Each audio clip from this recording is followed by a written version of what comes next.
एक टाइम था जब ये कहा जाता था कि फीमेल्स शॉपिंग करने में बहुत टाइम लगाती है क्योंकि उन्हें कंफ्यूजन ही होता रहता है कि ये प्रोडक्ट ज़्यादा बेहतर है या वो प्रोडक्ट ज़्यादा बेहतर है। अगर वो एक शॉप पर जाने से भी सेटिस्फाइड नहीं होती तो कई शॉप पर जाती थी। ऐसा होता था। आयरनी ये है कि अब ये मेल्स के साथ भी होने लग गया है। हालांकि अपवाद हर जगह होते हैं। सभी मेल्स ऐसे नहीं होते हैं और सभी फीमेल्स भी ऐसी नहीं होती हैं। हाँ, मैं ऐसा इसलिए कह रहा हूँ क्योंकि मैं ऐसा नहीं हूँ। लेकिन एक आयरनी ये भी है कि यह हैबिट बनती जा रही है। हम जब भी कभी शॉपिंग के लिए जाते हैं, चाहे वो ऑनलाइन हो या ऑफलाइन हो, ऑप्शंस इतने ज़्यादा मौजूद होते हैं कि कई बार कंफ्यूजन होता है और सिर दर्द होता है और कई बार शॉपिंग का मूड भी खत्म हो जाता है। सारी खुशी और सारा एक्साइटमेंट गुम हो जाता है। और ये बात आप सभी एक्सपीरियंस कर रहे होंगे क्योंकि पहले के मुकाबले अब कुछ भी चूज करना बहुत मुश्किल और स्ट्रेस देने वाला काम हो गया है। वजह यह है कि ऑर्डर देने के बाद, परचेसिंग कर लेने के बाद भी ये थॉट चलने लगते हैं कि सही डिसीजन लिया ना, क्या बेहतर भी कुछ मिल सकता था, क्या मेरी चॉइस गलत तो नहीं रहेगी। क्योंकि जब बहुत सारे ऑप्शंस होते हैं तो ऐसा ही होता है। आज की समरी में हम इसी बारे में बात करने वाले हैं। नमस्कार, मेरा नाम है संदीप साहनी और समरी फॉर यू पर आपका बहुत बहुत स्वागत है। आज की बुक समरी है द पैराडॉक्स ऑफ चॉइस, जिसे लिखा है बैरी श्वार्ट्ज ने। क्यों आज पहले के मुकाबले अब कुछ भी चूज करना बहुत मुश्किल और स्ट्रेस देने वाला काम हो गया है? ऐसा क्यों होता है और हम इस प्रॉब्लम को कैसे सॉल्व कर सकते हैं? आज इन सभी सवालों के जवाब इस समरी में मिलेंगे। बैरी श्वार्ट्ज एक साइकोलॉजिस्ट, रिसर्चर और पेंसिल्वेनिया कॉलेज में प्रोफेसर हैं। उनके आर्टिकल्स को द न्यूयॉर्क टाइम्स और हार्वर्ड बिजनेस रिव्यू में भी फीचर किया गया है। द पैराडॉक्स ऑफ चॉइस पर उनके टेक टॉक को 17 मिलियन से भी ज़्यादा व्यूज मिले। आइए शुरू करते हैं बिना देर किए आज की book summary, paradox of choice. आज से 10 साल पहले जीन्स खरीदना कितना आसान था। आप दुकान में जाते थे, स्टाफ को अपना साइज बताते थे और काम हो जाता था। और इस चीज में आधे घंटे से भी कम का समय लगता था। मगर आज यही काम कितना मुश्किल हो गया है। दुकानदार आपसे सिर्फ आपका साइज ही नहीं पूछता है, बल्कि ये भी पूछता है कि आपको जीन्स स्लिम फिट चाहिए या रिलैक्स्ड, बैगी चाहिए या स्किनी। और यहाँ पर भी उसके सवालों की बौछार थमती नहीं है। वो ये भी पूछता है कि जीन्स फेडेड होनी चाहिए या रेगुलर या फिर फटा हुआ डिजाइन होना चाहिए। और सिर्फ जीन्स में ही बहुत सारे ऑप्शन नहीं है, ये आपकी लाइफ की अलग अलग एरिया में भी मौजूद है। जैसे कि आपको कौन से कॉलेज में जाना चाहिए, किस चीज़ में अपना कैरियर बनाना चाहिए और कैसा रिश्ता बनाना चाहिए। दूसरी चॉइस का होना अच्छी बात है। यह हमें यह याद दिलाता है कि हमारी जिंदगी पर हमारा कंट्रोल है और हम आज़ाद हैं। बहुत सारे ऑप्शंस होने से बहुत बुरा असर भी पड़ सकता है। इस वजह से एंजाइटी, स्ट्रेस, यहाँ तक कि क्लिनिकल डिप्रेशन भी हो सकता है। इस समरी में आप ये जानेंगे कि कैसे ज़्यादा चॉइस का होना सिरदर्द बन सकता है। आप ये भी जान लेंगे कि कम चॉइस रखना क्यों अच्छा होता है। आखिर में आप सीखेंगे कि अपने फैसले से खुश रहने के लिए आपको ढेर सारे ऑप्शन को कैसे हैंडल करना चाहिए। तो आइए इस इंसाइटफुल जर्नी की शुरुआत करते हैं इस पहले चैप्टर से, लेट्स गो शॉपिंग। इस बुक के ऑथर बैरी श्वार्ट्ज हाल ही में राशन का सामान खरीदने गए थे। उन्हें क्रैकर्स खाने का मन कर रहा था तो बैरी उस तरफ गए जहां क्रैकर्स रखे हुए थे। जब उन्होंने देखा कि वहां 50 से भी ज़्यादा क्रैकर्स की वैरायटी है तो वो हैरान हो गए। कुछ ब्रांड्स अपने क्रैकर्स में कम नमक होने का दावा कर रहे थे तो दूसरे ब्रांड का दावा था कि उनके क्रैकर्स में फैट नहीं है। कुछ बेहद छोटे साइज के थे तो कुछ एवरेज साइज के। लेकिन वहाँ ढेर सारे ऑप्शन सिर्फ क्रैकर्स में ही नहीं थे। उन्होंने इस चीज़ को जूस और चिप्स में भी नोटिस किया।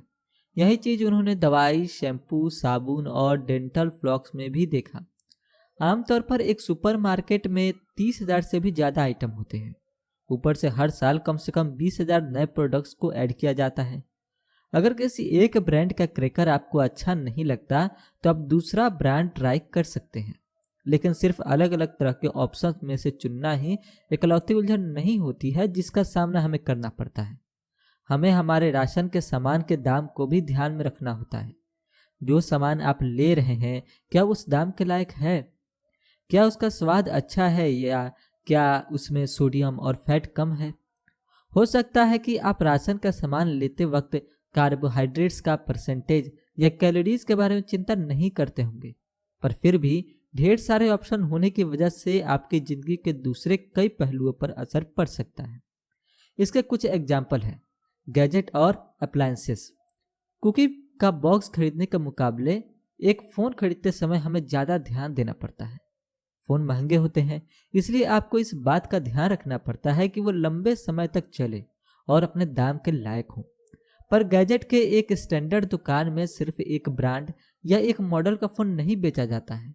वहाँ दर्जनों ब्रांड और मॉडल होते हैं जिनमें से हमें चुनना पड़ता है। अब यहाँ पर चुनना मुश्किल हो जाता है। दूसरी चॉइस है ये चुनना कि आप कौन से कॉलेज में जाना चाहते हैं। एजुकेशन लोगों को स्किल सिखाने में और सोसाइटी में मददगार बनाने में मदद करती है। पहले एक जैसी डिग्री पूरी करने वाले सभी स्टूडेंट के सब्जेक्ट सेम हुआ करते थे, पर अब ऐसे इंस्टीट्यूशन आ गए हैं जहां स्टूडेंट अपने सब्जेक्ट्स खुद चुनते हैं। वो प्रोफेसर के लेक्चर में बैठते हैं, लेकिन अगर उन्हें इस डिस्कशन में मज़ा नहीं आता है तो वो वहाँ से निकल जाते हैं।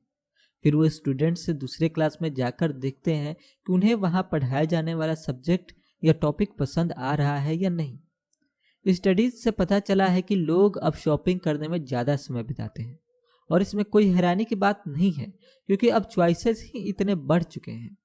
लेकिन इन स्टडीज से ये भी पता चला है कि भले ही लोग शॉपिंग करने में ज़्यादा समय बिता रहे हैं, पर वो इससे पहले से कम एंजॉय करने लगे हैं। मामला बड़ा उलझा हुआ सा लग रहा है। किसे नहीं पसंद आएगा कि उसके पास सुनने के लिए ढेर सारे ऑप्शन हो, और अगर आप ढेर सारे ऑप्शंस में से नहीं चुनना चाहते हैं तो आप आराम से उसे चुन सकते हैं जिसे आप हमेशा से पसंद करते आए हैं। लेकिन ये बात नहीं है। इसका सबूत स्टडीज की एक सीरीज में है जिसे व्हेन चॉइसेस डिमोटिवेटिंग के नाम से जाना जाता है। इन स्टडीज के रिसर्चर्स सही अनुमान लगाते थे। उन्होंने बताया कि ज़्यादा ऑप्शन होना असल में हमें परेशान और निराश कर देता है। ऐसा इसलिए होता है क्योंकि इससे फैसला करने में ज़्यादा मेहनत लगती है। ज़्यादा मेहनत का लगना असल में कुछ लोगों को कुछ भी खरीदने से रोक देता है, लेकिन अगर वो कुछ खरीदते भी हैं तो उसे पसंद करने में लगने वाली मेहनत की वजह से इतने परेशान हो जाते हैं कि शॉपिंग को एंजॉय नहीं कर पाते। कई ऑप्शन से संतुष्ट ना हो पाने की दूसरी वजह है बार बार दूसरे ऑप्शन का पसंद ना आना।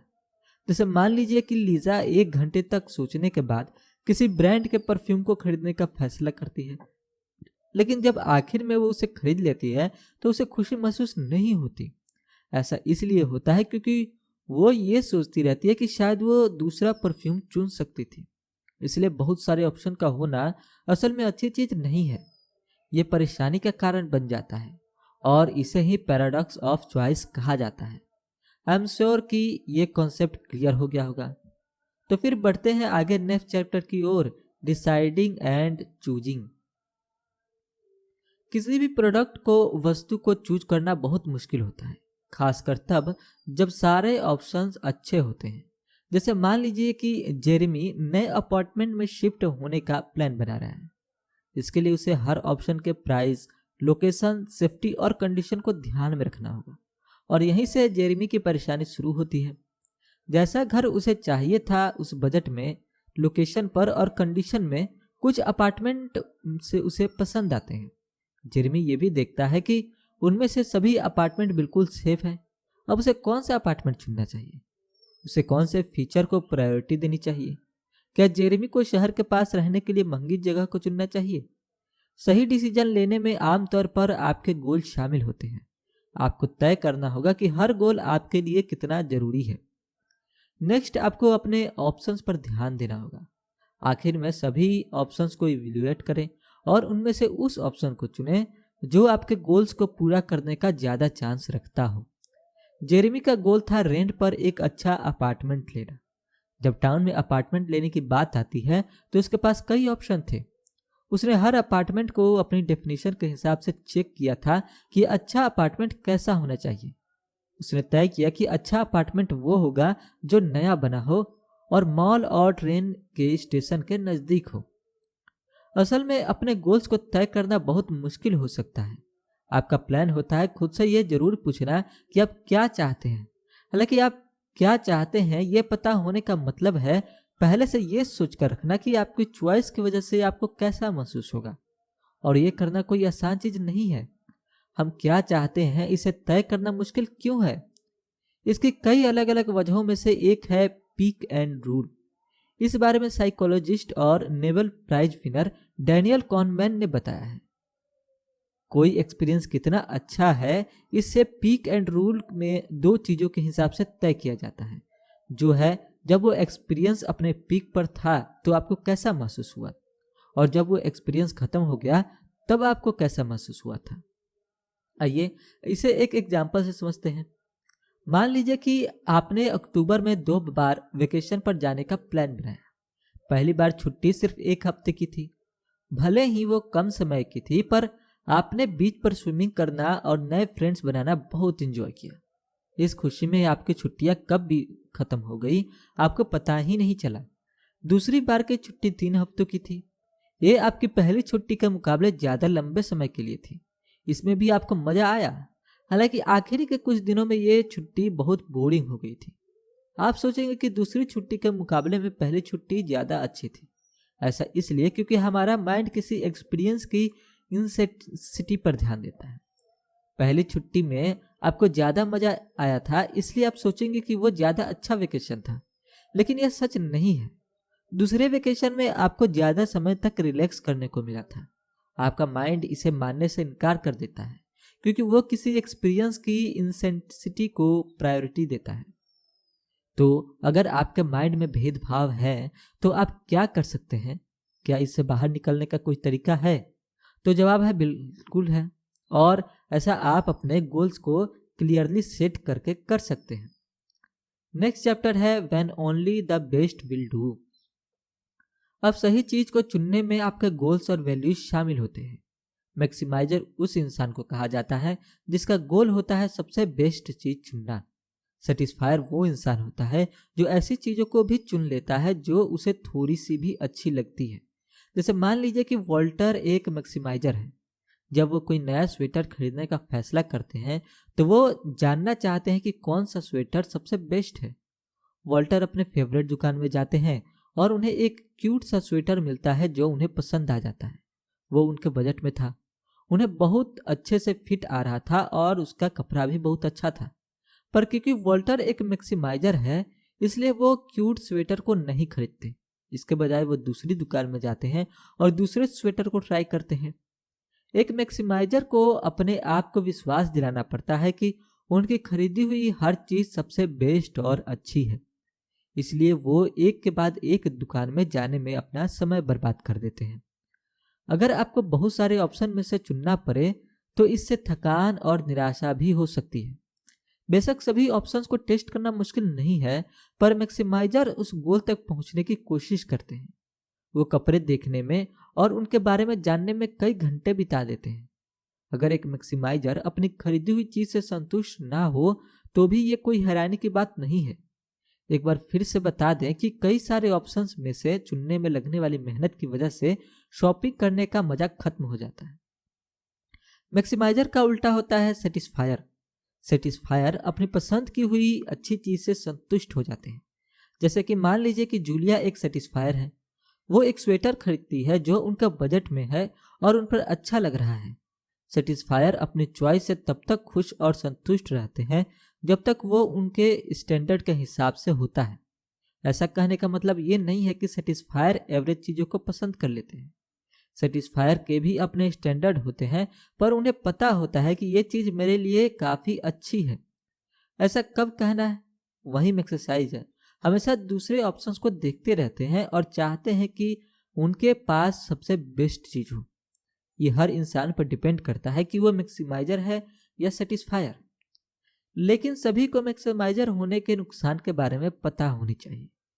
क्या सारे ऑप्शंस पर ध्यान देने की वजह से आप एंजाइटी है, डिप्रेशन महसूस कर सकते हैं? इससे आपको हमेशा पछतावा या अफसोस करने की आदत हो जाएगी। क्या इसका मतलब यह है कि सेटिस्फायर के मुकाबले मैक्सिमाइजर कम खुश रहते हैं? बैरी श्वार्ट्ज और उनके कलीग्स ने इस थ्योरी को टेस्ट करने का फैसला किया था। इसके लिए पहले उन्होंने पार्टिसिपेंट्स को एक सर्वे पूरा करने के लिए कहा। इस सर्वे से उन्हें यह पता चला कि वो मैक्सिमाइजर हैं या सेटिस्फायर। जिन लोगों का बिहेवियर और एटीट्यूड मैक्सिमाइजर की तरफ बहुत ज़्यादा था, उनसे और भी कई सवाल पूछे गए। इन सवालों की मदद से उनकी खुशी और ऑप्टिमिज्म यानी कि आशावादी होने की क्वालिटी को मेजर करने की कोशिश की गई। इससे बैरी और उनके कलीग्स को यह पता चला कि जिन लोगों का हाई मैक्सिमाइजर स्कोर था वे आमतौर पर अपनी जिंदगी से कम खुश थे। वो ऑप्टिमिस्टिक भी कम थे, यानी उनके मन में आशा भी कम थी। इसका मतलब यह नहीं है कि मैक्सिमाइजर होने की वजह से लोग खुश नहीं रहते हैं, बल्कि ये दोनों फैक्टर्स एक दूसरे से मजबूती से जुड़े हुए हैं। अगर आप मैक्सिमाइजर हैं तो इस बात का बहुत चांस है कि आप ना खुश रहेंगे।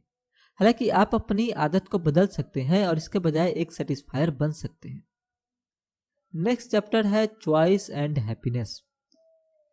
किसी चीज को चुनने की आजादी होने से हम अच्छे से रह पाते हैं, यानी ज्यादा खुश और हेल्दी रहते हैं।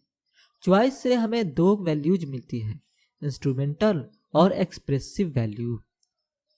इंस्ट्रूमेंटल वैल्यू को मेरियल के रोज की जिंदगी में देखा जा सकता है। इंस्ट्रूमेंटल वैल्यू होने का मतलब है कि मेरियल को जिंदगी में जिस भी चीज की जरूरत थी या जो भी उन्हें चाहिए था वो उन्हें मिल जाता था। उनकी जिंदगी इसलिए अच्छी थी क्योंकि अपने समय का क्या करना है इसका चुनाव वो खुद करती थी। जैसे मान लीजिए कि मेरियल फैसला करती हैं कि वो अपने डेली रूटीन में एक्सरसाइज, मेडिटेशन और हेल्दी लाइफ स्टाइल को शामिल करेंगी। साथ ही वो वेजिटेरियन बनने का भी फैसला करती हैं। अब मेरियल की लाइफ स्टाइल सबको सूट नहीं करेगी, पर यह भी बिल्कुल ठीक है। दूसरे लोग भी जो उन्हें सबसे ज़्यादा अच्छे से सूट करता है उसे चूज करके इंस्ट्रूमेंटल वैल्यू पा सकते हैं। दूसरी ओर एक्सप्रेसिव वैल्यू उन चीज़ों को चुनने से मिलती है जो दुनिया को ये बताते हैं कि हम कौन हैं और हम किस चीज़ की परवाह करते हैं। इस वैल्यू को आपके कपड़े पहनने के ढंग और आपके बर्ताव में देखा जा सकता है। अगर आप बोल्ड कपड़े पहनने का फैसला करते हैं तो इसका मतलब हो सकता है कि दूसरे क्या सोचते हैं इससे आपको कोई फर्क नहीं पड़ता। एक्सप्रेसिव वैल्यू को आपकी हॉबीज में, आपके चुने हुए कैरियर में और भी कई चीज़ों में देखा जा सकता है। किसी चीज़ को अपनी मर्जी से चुन पाने में सिर्फ आपकी आज़ादी शामिल नहीं होती, यह हमारे साइकोलॉजिकल हेल्थ पर भी असर करता है। इमेजिन कीजिए कि आपके चुने हुए चॉइसेस का कोई असर ही ना हो तो क्या होगा।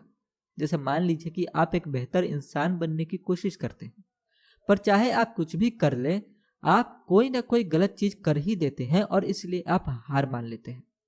इसे लोन हेल्पनेस कहा जाता है, यानी कि सीखी हुई लाचारी। लोन हेल्पलेसनेस के बारे में साइकोलॉजिस्ट मार्टिन सेलिगमैन और उनके कलीग्स के एक्सपेरिमेंट से पता चला है। उनके एक्सपेरिमेंट में जानवरों के 3 ग्रुप बनाए गए थे। सभी जानवरों को एक रुकावट पर से कूदने के लिए कहा गया ताकि वे बिजली के झटके से बच सके। पहले और ग्रुप ने धीरे धीरे सीख लिया कि बिजली के झटके से कैसे बचना है, लेकिन तीसरे ग्रुप की कंडीशन अलग थी। भले ही वो उन रुकावटें के ऊपर से कूद जाते थे, पर फिर भी उन्हें झटका लगता था। अंत में तीसरे ग्रुप के जानवरों ने धीरे धीरे हार मान ली। वो कूदने के बाद वहीं पर लेट जाते थे और लगातार झटका लगने के बाद भी वहां से हिलते तक नहीं थे। यह लर्न हेल्पलेसनेस के बारे में पता चला। भले ही वो जानवर कुछ भी क्यों ना कर ले, पर उनके साथ हमेशा वही होता था, तो उन्हें उसके बाद कुछ करने की कोशिश ही नहीं की। मान लीजिए कि आपको भी उस तीसरे ग्रुप के जानवरों जैसा रिजल्ट मिलता रहे तो क्या होगा। कई स्टडीज में इंसान पर बार बार लर्न हेल्पलेसनेस के एक्सपेरिमेंट किए गए। इसके रिजल्ट बहुत ही निराश करने वाले थे। उन लोगों में दोबारा कोशिश करने की सारी मोटिवेशन खत्म हो चुकी थी। उनका इम्यून सिस्टम भी काफी कमजोर हो गया था, जिस वजह से उन्हें बीमारी होने का ज्यादा डर रहता था। कुछ स्टडीज में देखा गया कि लर्न हेल्पलेसनेस की वजह से क्लिनिकल डिप्रेशन भी हो सकता है। असल में हमारी जिंदगी पर हमारा कंट्रोल है, ये बात पता होना हमारी सेहत के लिए बहुत जरूरी है। लेकिन बहुत सारे चॉइसेस होना भी हमारे लिए बहुत बुरा हो सकता है, पर इस ज्यादा बोझ के होने की फीलिंग से बचा जा सकता है। अपनी चॉइस का इस्तेमाल कब करना है, इसके लिए सिलेक्टिव रहकर हम ऐसा कर सकते हैं। दूसरे शब्दों में हमें इस बात को प्रायोरिटी देनी होगी कि हमें कब डिसाइड करना है। आसान तरीके से समझें तो हमें इस बात का फैसला लेना होगा कि हमें फैसला कब लेना है। डेविड एक लीगल स्कॉलर है, एलेना मार्गलेट एक प्रोफेसर है। उन दोनों ने इसे सेकेंड ऑर्डर डिसीजन का नाम दिया है। सेकेंड ऑर्डर डिसीजन 3 तरह के होते हैं: रूल्स, प्रिजम्पशंस और स्टैंडर्ड। रूल्स उन्हें कहते हैं जिन्हें बदला नहीं जा सकता था, जिनसे समझौता नहीं किया जा सकता था। फ्लाइट में अपनी सीट बेल्ट बांधना एक रूल है, तो आप इसे ऑटोमेटिकली कर लेते हैं। सीट बेल्ट न बांधने का ऑप्शन आपके दिमाग में कभी नहीं आता है। रूल्स एक तरह से ऑटोमेटिक डिसीजन होते हैं, इसके लिए आपको ऑप्शंस देखना नहीं पड़ता है। इसका दूसरा एग्जाम्पल हो सकता है अपने पार्टनर को धोखा देना। ये आपके लिए एक रूल है, क्या आपके कभी भी पार्टनर चॉइस को धोखा नहीं देना चाहिए। इसलिए आपके दिमाग में कभी ऐसा ख्याल नहीं आता है कि आपको किसी के साथ मिलकर उसे धोखा देना चाहिए। दूसरा सेकंड ऑर्डर डिसीजन है प्रिजम्पशंस, यानी अनुमान लगाना। रूल्स के मुकाबले प्रिजम्पशंस कम स्ट्रिक्ट होते हैं। आप इसे अपने कंप्यूटर में पहले से की हुई सेटिंग की तरह समझ सकते हैं। जब आप माइक्रोसॉफ्ट वर्ड खोलते हैं तो उसमें पहले से ही कैलिब्री फॉन्ट और साइज 11 सेट होता है। अब आप फॉन्ट और उसके साइज को बदल भी सकते हैं, पर ज़्यादातर आप पहले से सेट की हुई सेटिंग का ही इस्तेमाल करते हैं। अपनी फेवरेट रेस्टोरेंट में जाना इसका दूसरा एग्जाम्पल हो सकता है। आपको वही डिश खाने का मन करता है जो आप अक्सर खाया करते हैं, जैसे फिश और चिप्स। इसे आपकी डिफ़ॉल्ट चॉइस की तरह समझा जा सकता है। बेशक मेनू में दूसरे आइटम भी हैं जिनमें से आप कुछ भी चुन सकते हैं, लेकिन अगर आपको अपना फेवरेट खाना खाने का मन है तो आप फिश और चिप्स ही ऑर्डर करेंगे। तीसरा सेकेंड ऑर्डर डिसीजन है स्टैंडर्ड। स्टैंडर्ड इन तीनों में सबसे ज़्यादा फ्लेक्सिबल होता है। एक स्टैंडर्ड बनाने का मतलब है अपने ऑप्शंस को 2 हिस्सों में बांटना। इनमें से कुछ ऑप्शन स्टैंडर्ड को पूरा करते हैं, वहीं दूसरे स्टैंडर्ड में फिट नहीं होते। चीज़ों को आसान बनाने के लिए हम उन ऑप्शंस में से चुनाव करते हैं जो हमारे स्टैंडर्ड में फिट होते हैं। जैसे मान लीजिए कि आप किसी तरह के रेस्टोरेंट में खाना खाना चाहते हैं। इसके लिए आपके कुछ स्टैंडर्ड हैं। आपके स्टैंडर्ड कुछ ऐसे हैं कि वह जगह साफ होनी चाहिए, आपके घर के नज़दीक होनी चाहिए और आपके बजट में होनी चाहिए। अब मान लीजिए कि रेस्टोरेंट ए, बी और सी तीनों ही इसमें फिट होते हैं और रेस्टोरेंट डी, ई और एफ इसमें फिट नहीं होते। तो बेशक अब आप रेस्टोरेंट ए, बी और सी में से किसी एक को चुनेंगे क्योंकि ये आपके स्टैंडर्ड के हिसाब से फिट है। पर आप रेस्टोरेंट ए, बी और सी में से किसे एक को चुनेंगे। याद रखें कि सेटिस्फायर और मैक्सिमाइजर 2 तरह के लोग होते हैं। ये इस बात पर डिपेंड करता है कि अब आप सारे ऑप्शंस को एनालाइज करेंगे और उनमें से आपको जो सबसे अच्छा लगेगा आप उसे चुनेंगे, या फिर जो भी आपको ठीक ठाक सा लगा रहा होगा उसे चुनकर संतुष्ट रहेंगे। स्टैंडर्ड बनाने का फायदा यह है कि आप इसे आसानी से आदत में बदल सकते हैं। जैसे मान लीजिए कि आप रेस्टोरेंट बी को चुनते हैं। अगर पहली बार आपको वहां जाकर अच्छा लगता है तो आप वहां दोबारा भी जाएंगे, और ऐसे आपको हमेशा इस बारे में सोचने की जरूरत नहीं पड़ेगी कि किस रेस्टोरेंट को चुनना चाहिए। इस तरह रूल्स, प्रिजम्पशंस और स्टैंडर्ड का होना डिसीजन लेने को आपके लिए आसान और मैनेजेबल बना देता है। ये चैप्टर बहुत ही स्पेशल था और आपके लाइफ के हर एक्सेप्ट में काम आएगा जो इसे बार बार सुनिएगा। फिलहाल हम बढ़ते हैं नेक्स्ट चैप्टर की ओर, what to do about choice. कुल मिलाकर पिछले कुछ सालों में हमारी लाइफ की क्वालिटी पहले से बहुत अच्छी हो गई है। हमें हर चीज़ पहले से बनी बनाई और आसानी से मिलने लगी है। लगभग हर चीज़ के लिए बहुत सारे ऑप्शंस मिलने लगे हैं, लेकिन इन्हें चुनने में इतनी परेशानी होती है कि इस वजह से साइकोलॉजिकल प्रॉब्लम भी हो सकती है। इस चीज़ के लिए ऑथर सुझाव देते हैं कि जब आपको कुछ चुनना हो तो आगे बताए गए स्टेप्स को फॉलो करें। याद रखें कि इन स्टेप्स के लिए कमिटमेंट और डिसिप्लिन होने की जरूरत है, इसलिए आपको पूरी शिद्दत से इन्हें अपने रूटीन में शामिल करना होगा। इस बात का फैसला करें कि आपको फैसला कब करना है। दूसरे शब्दों में, आपको फैसला करने के लिए कभी कभी कुछ मौक़ों को छोड़ना होगा। जब आपको अपने ऑप्शंस में से चुनने वक्त बुरा महसूस हो तो ये एक साइन होता है कि आपको उस वक्त कुछ चूज नहीं करना चाहिए। यहाँ एक स्ट्रेटजी बताई गई है जो इस चीज़ को देखने में आपकी मदद करेगी कि कभी कभी किसी चीज़ को चूज करना कैसे सिरदर्द बन सकता है। आपने हाल ही में जितने भी छोटे बड़े फैसले किए उनकी एक लिस्ट बनाइए। ये एक टेबल लैंप खरीदना या फिर लंबी छुट्टी पर जाना कुछ भी हो सकता है। फिर उस फैसले को करने में आपको कितना समय लगा, आपको कितना रिसर्च करना पड़ा, आपको कितना स्ट्रेस और एंजाइटी हुआ, इसे लिखें। जैसे मान लीजिए कि टेबल लैंप को खरीदने में आपको 2 हफ्ते लगे। ऑनलाइन अलग अलग तरह के टेबल लैंप को देखने में आपने हर रोज 1 घंटे का समय बिताया। ये आपको याद दिलाने में मदद करता है कि कोई फैसला लेने में कितना स्ट्रेस हो सकता है। ये आपको इस बात को याद रखने में मदद करता है कि कभी कभी जिस स्ट्रेस का आपको सामना करना पड़ता है वो उस फैसले के लायक नहीं होता है। चूजर बने, पिकर नहीं। चूजर वो इंसान होता है जो इस बात पर ध्यान देता है कि वो क्या चीज है जो एक फैसले को जरूरी बनाती है। एक चूजर इस बारे में सोचता है कि वो ऑप्शन अच्छे हैं या फिर दूसरा ऑप्शन पर ध्यान देने की भी जरूरत है।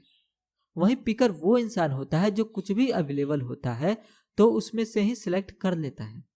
पिकर बनने से बचने के लिए आपको कुछ चीजों पर ध्यान देना है। पहला, जो फैसला जरूरी नहीं है उनमें लगने वाले समय को कम करें। आपको एक सीरियल ब्रेड को चुनने में 20 मिनट लगाने की जरूरत नहीं है। दूसरा, इस बात को समझे कि आपको जिंदगी में कौन से एरिया है जहां आपके फैसले सच में मायने रखते हैं।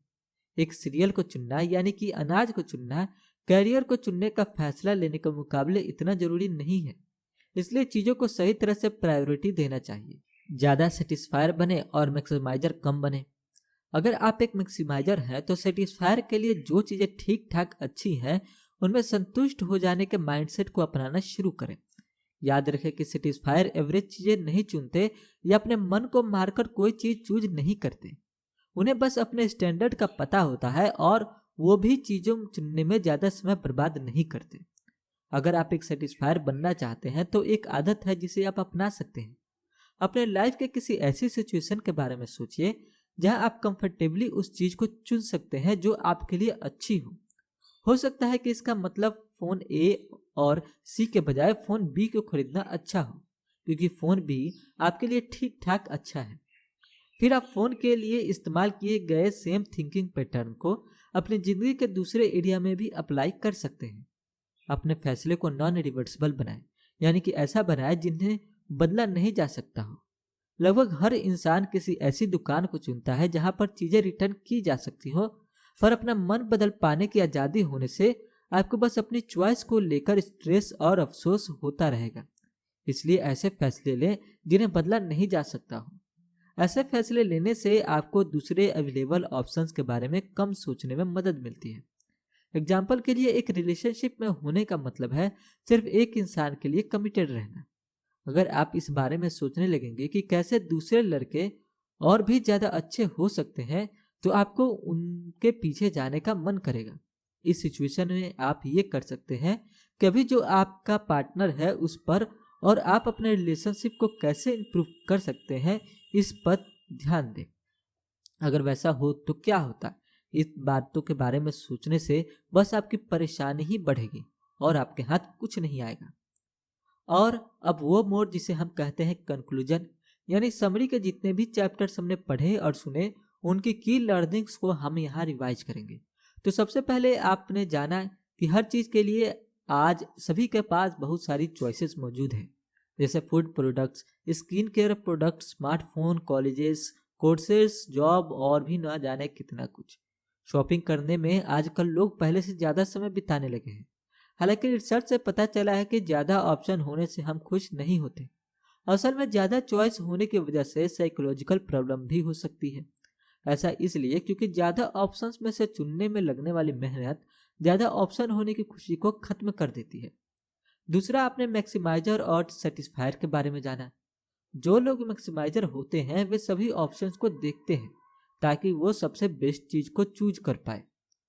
वहीं सेटिस्फायर में से जो भी उनके लिए अच्छा है उसे अपना लेने का माइंडसेट होता है। वो मन मारकर नहीं रहते हैं या एवरेज चीजें सिलेक्ट नहीं करते हैं, बल्कि वो अपने स्टैंडर्ड के हिसाब से चुनी हुई चीज से संतुष्ट रहते हैं। तीसरा, आपने जाना कि हमारी खुशी के लिए चॉइसेस कितने जरूरी होते हैं। हमारी चुनी हुई चीज का कोई असर नहीं होने वाला है, यह जानने के बाद लर्न हेल्पलेसनेस हो सकता है। हालांकि बहुत सारे ऑप्शंस होने की वजह से एंजाइटी और डिप्रेशन भी हो सकता है। स्ट्रेस से बचने के लिए हमें सेकेंड ऑर्डर डिसीजन लेना चाहिए। ऐसा तब होता है जब आप रूल्स, प्रिजम्पशंस और स्टैंडर्ड सेट कर लेते हैं। आखिर में आपने जाना कि आपको फैसले कैसे लेने चाहिए। याद रखें कि आपको इस बात का फैसला लेना है कि आपको फैसला कब लेना है। एक चूजर बने, पिकर नहीं। सेटिस्फायर बनना सीखें और आखिर में ऐसे फैसले लें जिन्हें बदला ना जा सकता हो। हर चीज पर गहराई से ध्यान देने की जरूरत नहीं होती है। अपनी चॉइस से खुश रहें और जो चीजें जरूरी है उनके ऊपर ध्यान दें। एक कहावत है कि दुनिया तुम्हारी मुट्ठी में, जिसका मतलब होता है कि आप दुनिया में कुछ भी कर सकते हैं और कुछ भी बन सकते हैं। आपकी काबिलियत का कोई अंत नहीं है, पर हाँ, सबसे बेस्ट हासिल कर पाने का सिर्फ एक ही तरीका है कि आप समझदारी से चूज करें। राशन के सामान के ब्रांड के बारे में ज्यादा न सोचें और अपने फैसले लेने की एनर्जी को जिंदगी के दूसरे बड़े डिसीजन के लिए बचा कर रखें, जैसे कि आपके करियर और रिलेशनशिप के लिए।